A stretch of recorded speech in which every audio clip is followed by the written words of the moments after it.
Hello friends, the school of साइंसना video લેક્ચર્સમાં આપ સર્વે મિત્રોનું હાર્દિક સ્વાગત છે।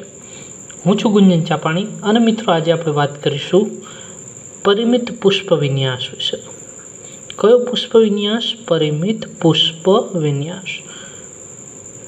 ગયા વિડિયો લેક્ચર્સની અંદર મિત્રો આપણે વાત કરી ચૂક્યા હતા અપરિમિત પુષ્પ વિન્યાસ વિશે। કેવા પુષ્પ વિન્યાસ વિશે? અપરિમિત પુષ્પ વિન્યાસ। પુષ્પ વિન્યાસના બે પ્રકારોની અંદર ગયા વિડિયો લેક્ચરમાં આપણે અપરિમિત વિશે વાત કરી। આ વિડિયો લેક્ચર્સની અંદર આપણે પરિમિત પુષ્પ વિન્યાસ વિશે વાત કરીશું। પ્રથમ જોઈએ વ્યાખ્યા। તો કે આ પ્રકારના પુષ્પ વિન્યાસમાં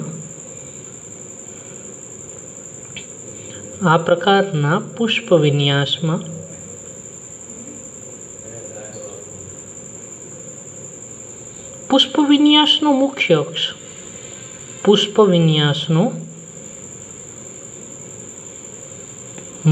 અક્ષ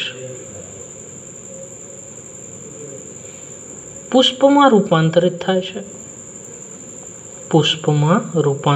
થાય છે।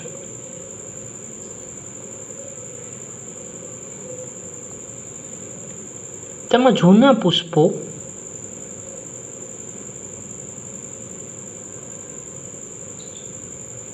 ઉપરના ભાગે અને તલ ભાગે એટલે નીચે નવા પુષ્પો ગોઠવાયેલા હોય છે।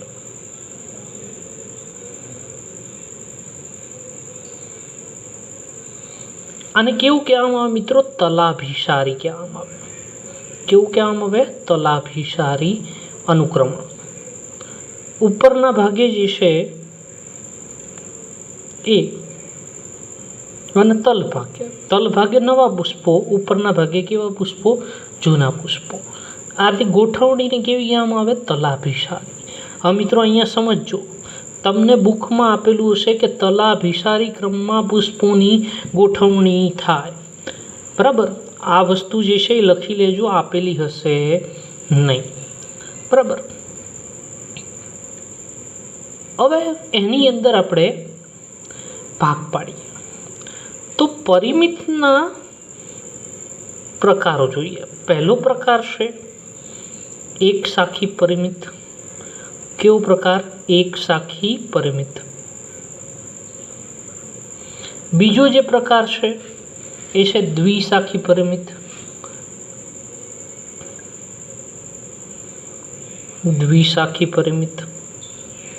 ત્રીજો જે પ્રકાર છે એ છે બહુશાખીય પરિમિત।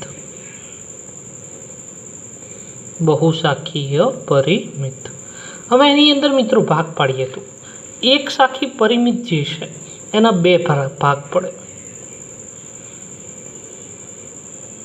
એક તો વિકાસી, પહેલું એક તો વિકાસી પરિમિત અને બીજું છે ઉભયતો વિકાસી પરિમિત। હવે મિત્રો સમજો, અહીંયા એક જ શાખા હશે એટલે એને એક શાખી કીધું। અહીંયા કેટલી હશે? બે હશે। અહીંયા ઘણી બધી શાખા હશે એટલે એને કેવું કીધું? બહુશાખી। ઓકે, આગળ વાત કરીએ। પહેલો પ્રકાર મિત્રો એક શાખી પરિમિત। પહેલા એના વિશે વાત કરીએ તો કે પુષ્પ વિન્યાસ અક્ષને છેડે પુષ્પ। કોને છેડે? પુષ્પ વિન્યાસ અક્ષને છેડે।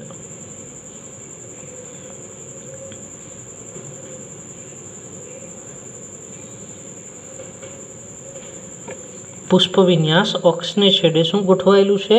તો કે પુષ્પ જે છે એ ગોઠવાયેલું છે।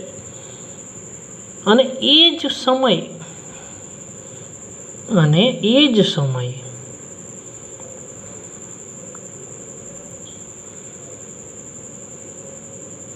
એક પાર્શ્વીય શાખા ઉત્પન્ન થાય। પાર્શ્વીય એટલે ટૂંકમાં બાજુમાંથી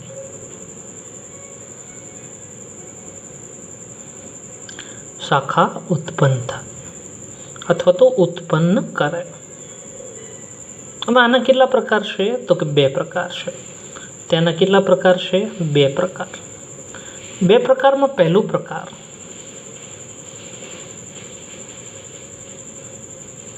એક તો વિકાસી, કેવું? એક તો વિકાસી પરિમિત।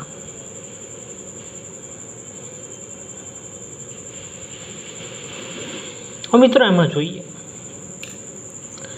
કે જ્યારે બધી ટૂંકી પાર્શ્વીય શાખાઓ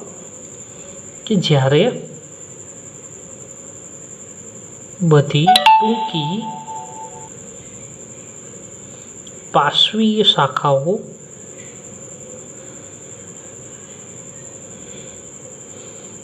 પુષ્પવિન્યાસ અક્ષની એક બાજુ પર વિકસે। કઈ બાજુ પર? એક બાજુ પર વિકસે તો તેને એક તો વિકાસી કહેવાય। તો તેને કેવા કહેવાય? એક તો વિકાસી। હવે મિત્રો તમને આમાંનો ખ્યાલ આવ્યો હોય તમે આકૃતિ જુઓ।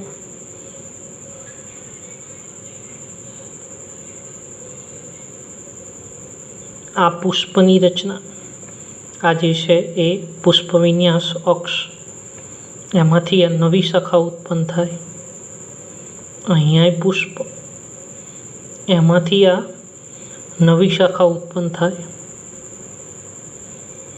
એમાં આ પુષ્પ, એમાંથી નવી શાખા ઉત્પન્ન થાય। આ પુષ્પ, એમાંથી નવી શાખા ઉત્પન્ન થાય। અહીંયા પુષ્પ।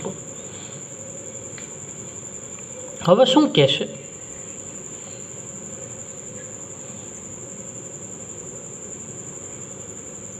આ ક્રમ તમે જુઓ, આ ક્રમની અંદર તમે જુઓ એક જ શાખામાંથી એ વિકાસ નથી પામતા। એક આ બાજુ ને એક આ બાજુ વિકાસ પામે છે। હવે અહીંયા એક તો વિકાસીમાં કેવું થશે? તો એક જ બાજુ, હવે દાખલા તરીકે જો આ મુખ્ય અક્ષ છે, એમાંથી વિકાસ પામ્યો તો આ રીતે, એમાંથી વિકાસ પામ્યો આ, એમાંથી વિકાસ પામ્યો આ, એમાંથી વિકાસ પામ્યા, એમાંથી આ વિકાસ પામ્યો। આ પુષ્પો। હવે મિત્રો સમજો, આ એક તો વિકાસી છે। કેવા છે? એક તો વિકાસી। અને આ જે છે એ છે ઉભય તો વિકાસી। હવે એક તો વિકાસીમાં અને ઉભય તો વિકાસીમાં ફેર શું? હવે જો આ એક જ બાજુએ વિકસે છે માટે એને કેવું કહેવાય? એક તો વિકાસી। ઉભય એટલે બંને બાજુ, ઉભય એટલે બંને બાજુ પાર્શ્વીય શાખા વિકસે। એક આ બાજુ વિકસી તો જો બીજી અહીંથી, ત્રીજી અહીંથી તો ચોથી અહીંથી, વળી પછી પાંચમી અહીંથી વિકસશે, છઠ્ઠી આ બાજુ વિકસશે, બરાબર? તો એને ઉભય તો વિકાસી કહેવામાં આવે। એક તો વિકાસીનું એક્ઝામ્પલ જે છે મિત્રો એ છે હેમેલિયા। હવે વાત કરીએ આપણે ઉભય તો વિકાસીની।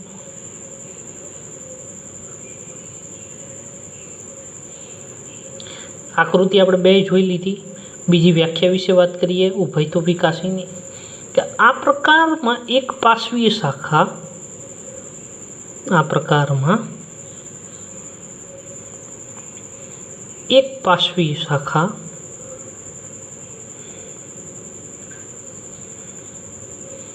એક બાજુ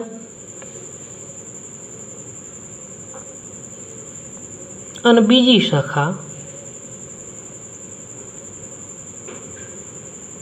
તેનાથી કેવી? તો કે વિરુદ્ધ, બરાબર? તેનાથી વિરુદ્ધ બાજુએ વિકસે છે, બાજુએ વિકસે છે। ઓકે, એક્ઝામ્પલ તરીકે બેગોનિયા। શું એક્ઝામ્પલ છે એનું? બેગોનિયા। અને બીજું એક્ઝામ્પલ છે હાથી સૂંઢી। શું? હાથી સૂંઢી। ઓકે, બીજો પ્રકાર મિત્રો દ્વિશાખી પરિમિત। કેવો? દ્વિશાખી પરિમિત। ઓકે, એની અંદર આપણે વાત કરીએ તો કે આ પ્રકારના પુષ્પ વિન્યાસમાં, હવે પહેલાં આકૃતિ જુઓ મિત્રો તમે। અહીંયા શું થશે કે આ મુખ્ય અક્ષ હશે આ રીતે, આ રીતે જે છે આ મુખ્ય અક્ષ છે, બરાબર. એમાંથી બંને બાજુએ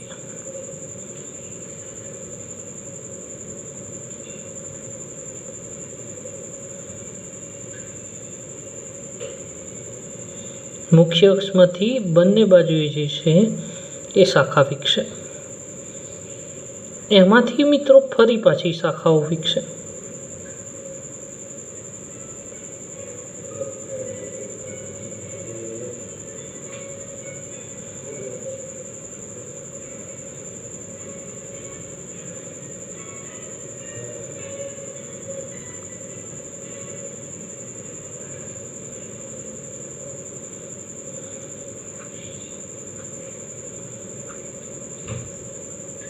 આ પ્રથમ પુષ્પો, આ બંને બીજા, આ ત્રીજા, બરાબર.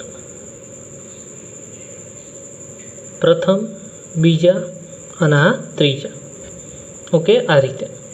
તો કે અહીંયા શું થાય? પુષ્પ વિન્યાસના અક્ષ જે છે એ પુષ્પમાં અંત પામે અને એના તલ ભાગમાંથી, આ જે તલ ભાગ છે ત્યાંથી બે પાર્શ્વીય શાખા ઉદ્ભવે બાજુમાંથી, બરાબર.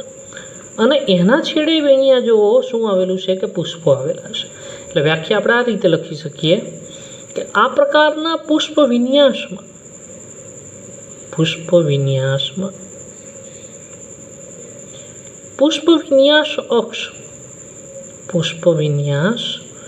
અક્ષ પુષ્પમાં અંત પામે છે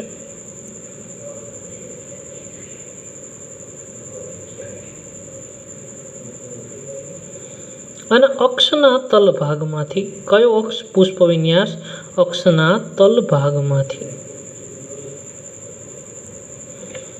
બે પાર્શ્વીય શાખાઓ ઉદ્ભવે છે.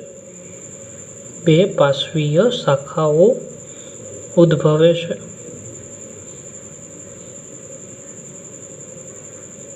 જેઓના છેડે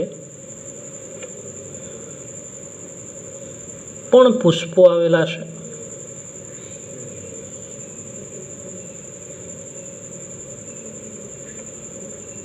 આવી સમાન ગોઠવણી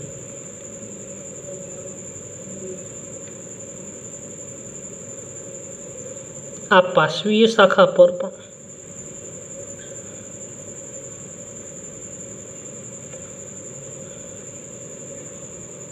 સર્જાય છે. અહીંયા જે રીતે ગોઠવાય બે શાખા વિકસી, એ જ રીતે આમાંથી ફરી પાછી બે વિકસે. એટલે એને કેવી કીધી? સમાન ગોઠવણી. એક્ઝામ્પલનું મિત્રો વાત કરીએ તો બોગનવેલ, જાસ્મીન અને ટીક આ એમના એક્ઝામ્પલ છે.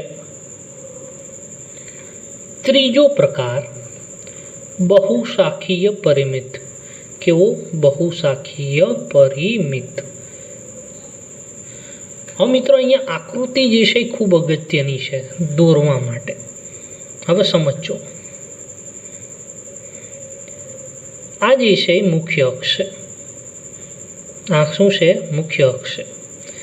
એ મુખ્ય અક્ષમાંથી આ રીતે આ 1, આ 2, આ 3 અને આ 4 ભાગ અને વચ્ચે 1 એટલે 5. Okay, complete. હવે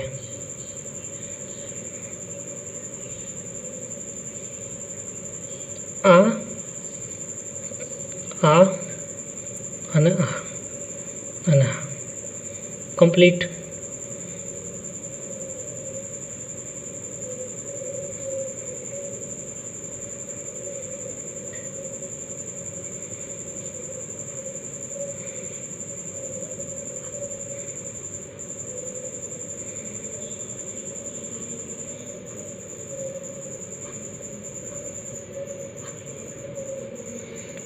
કમ્પ્લીટ. ઓકે, હવે આ પ્રથમ છે. કયું પુષ્પ છે? પ્રથમ છે, બરાબર.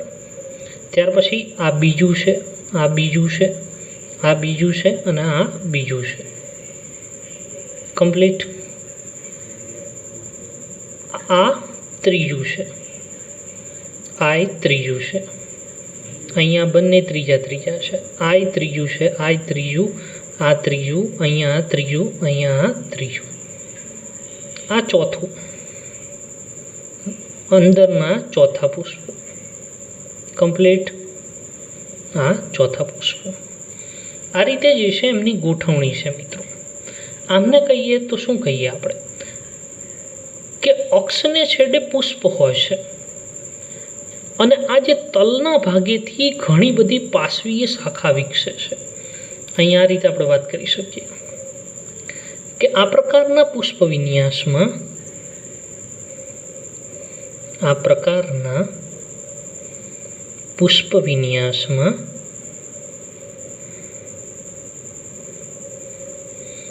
પુષ્પ વિન્યાસ અક્ષને છેડે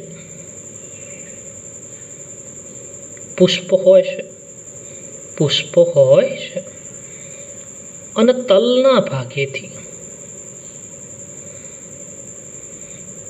આ જે તલસ્થ ભાગ છે ઘણી બધી પાર્શ્વીય શાખાઓ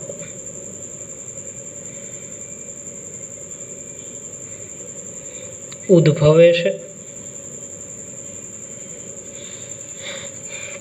અહીંયા જો દરેકે દરેક જગ્યાએ પુષ્પો છે તે પણ પુષ્પમાં અંત પામે છે. તે પણ ક્યાં? પુષ્પમાં અંત પામે.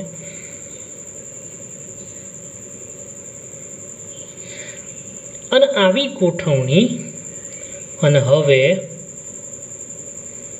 આવી ગોઠવણી પાર્શ્વીય શાખાઓ પર પણ જોવા મળે. આમાંથી ફરી પાછા બે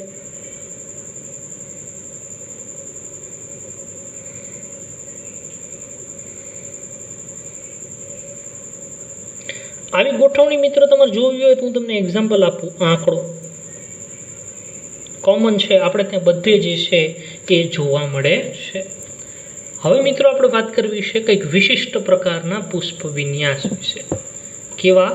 વિશિષ્ટ પ્રકારના પુષ્પ વિન્યાસ વિશે.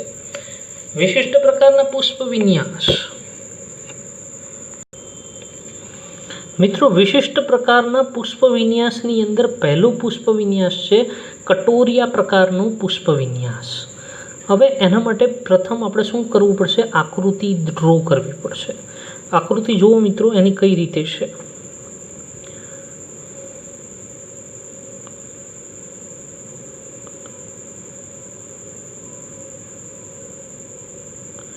આ રીતે એની આકૃતિ છે.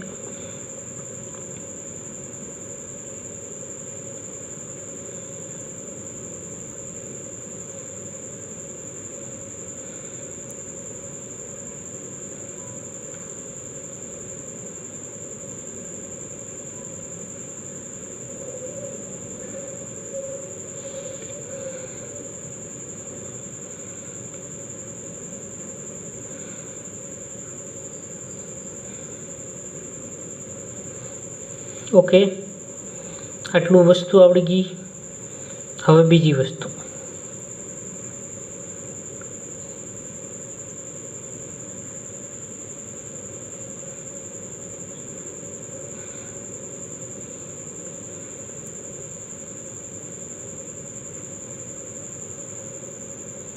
કમ્પ્લીટ.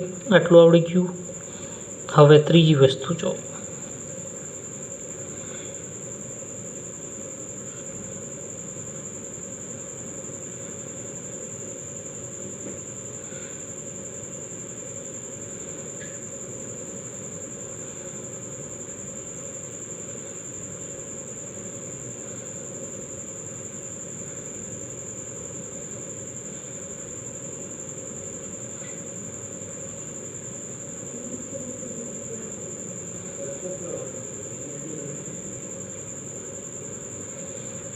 કમ્પ્લીટ.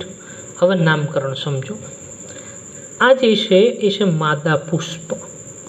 કેવું પુષ્પ છે? માદા પુષ્પ. આ જે અહીંયા તમને દેખાય એ છે નર પુષ્પ. કેવા પુષ્પ? નર પુષ્પ. અને આ જે છે એ છે પુષ્પ વિન્યાસ અક્ષ. કેવું અક્ષ? પુષ્પ વિન્યાસ અક્ષ. કમ્પ્લીટ. હવે અહીંયા હજી એક વસ્તુ બાકી છે.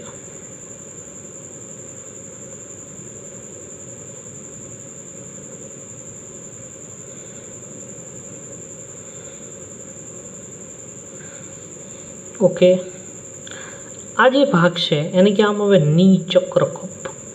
શું કહેવામાં આવે? નિચક્ર કપ. હવે મિત્રો આ શું થાય તો કે નિચક્ર કપ જોડાય. એક એક વસ્તુ તમને સમજાવું. નિચક્ર કપ જોડાય. કમ્પ્લીટ. અને આ કપ જેવો આકાર બને. આ કેવો આકાર બન્યો? કપ આકાર. હવે એની જે આ કિનારી છે ત્યાં સ્ત્રાવી ગ્રંથિ હોય. શું હોય? સ્ત્રાવી ગ્રંથિઓ. ક્યાં? તો કે એની કિનારીએ, કપની કિનારીએ.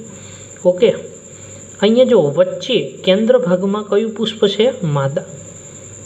કેન્દ્ર ભાગે માદા પુષ્પ, જે ઝડપથી પુખ્ત બને. ઝડપથી પુખ્ત બને. કમ્પ્લીટ. હવે બીજું કે પુષ્પદંડની જે વૃદ્ધિ થાય. કમ્પ્લીટ. પુષ્પદંડની વૃદ્ધિને કારણે આ પુષ્પો જે છે અહીંયા જો અહીંયા જે અંદર ને બહારની તરફ નર પુષ્પો ગોઠવાયેલા છે. આ પુષ્પદંડની શું થાય? વૃદ્ધિ થાય. એને કારણે જે પુષ્પદંડની આ જે વૃદ્ધિ છે એ જે છે માદા પુષ્પો અને નર પુષ્પો એકબીજા જો અહીંયા ભેગા છે. હવે અહીંયા જુઓ મિત્રો, આ જે આખી રચના છે એ બહાર નીકળીને માદા પુષ્પ તરીકે આગળ વધે. હવે અહીંયા જો માદા પુષ્પની આસપાસ, માદાની આસપાસ નર પુષ્પો. આસપાસ કેવા પુષ્પો? નર પુષ્પો. બરાબર. આ નર પુષ્પો જે છે એને આપણે કહીએ કેન્દ્રસ્થ. કેવા? કેન્દ્રસ્થ. અને જે આ સાઈડમાં આવેલા છે એને કેવા કહીએ? પરિઘવર્તી. આ જે પરિઘવર્તી જે છે મિત્રો એ થોડોક સમય લેશે, પુખ્ત થવામાં સમય લેશે.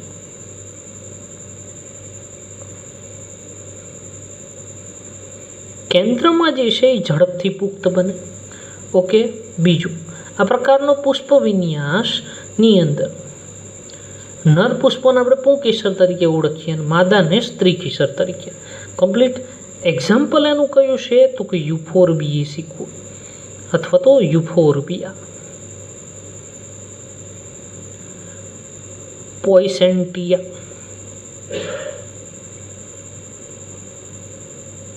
પેડિલેન્થસ,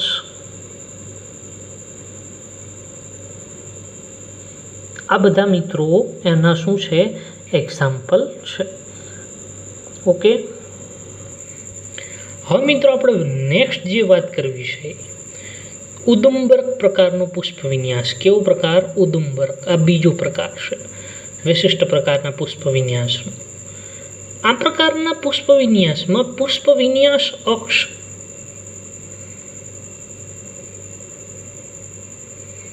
નો ઉપરનો ભાગ સાંકડો. ઉપરનો ભાગ કેવો? સાંકડો. કમ્પ્લીટ. બરાબર. અને કપ જેવી રચના, કપ જેવી રચનામાં રૂપાંતરિત.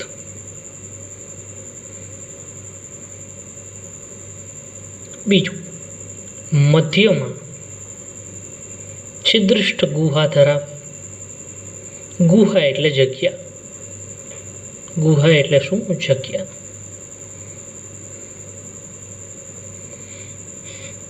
અને આ જે કપ છે એનો જે તલસ્થ એટલે કે નીચેનો ભાગ, તલસ્થ એટલે કેવો ભાગ? નીચેનો. માદા પુષ્પો વિકસે. કયા પુષ્પો? માદા પુષ્પો વિકસે. હવે અહીંયા જુઓ, વડનો ટેટો તમે બધાએ જોયો છે. આ રીતની એમની રચના હશે.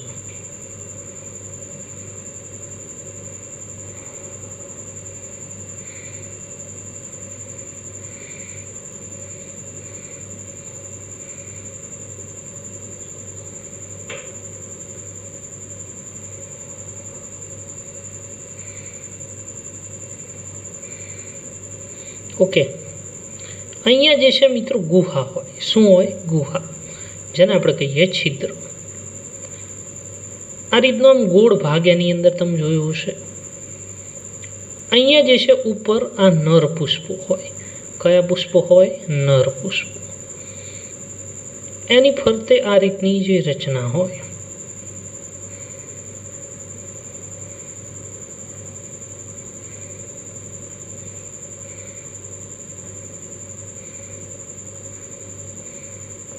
અહીંયા જે તલસ્થ ભાગે છે એ માદા પુષ્પો હોય. કયા પુષ્પો? માદા પુષ્પો. અને અહીંયા જે છે એ શું છે? માનસલ પરાગાસન. માનસલ પરાગાસન. અહીંયા 3 પ્રકારના પુષ્પો હોય. 3 પ્રકારના. કેટલા? 3 પ્રકાર. એક નર, બીજા માદા અને ત્રીજા વંધ્ય માદા. એ ક્યાં આવેલા હોય? ગુહામાં. ક્યાં આવેલા હોય? આ ગુહાની અંદર. કમ્પ્લીટ. એક્ઝામ્પલ ફિકસની જાતિ. ફિકસની જાતિની અંદર વડનો સમાવેશ થાય, પીપળાનો સમાવેશ થાય અને અંજીરનો સમાવેશ થાય. એની અંદર ઉદુંબર પ્રકારનો પુષ્પ વિન્યાસ જોવા મળે છે મિત્રો. તો આજના વિડીયો લેક્ચર્સમાં આટલું. વધુ ચર્ચા આપણે આવતા વિડીયો લેક્ચર્સની અંદર કરીશું. મિત્રો, આ વસ્તુ લખી લેજો, તમને બુકમાં મળશે નહીં. ઓકે, આ નીટ માટે છે.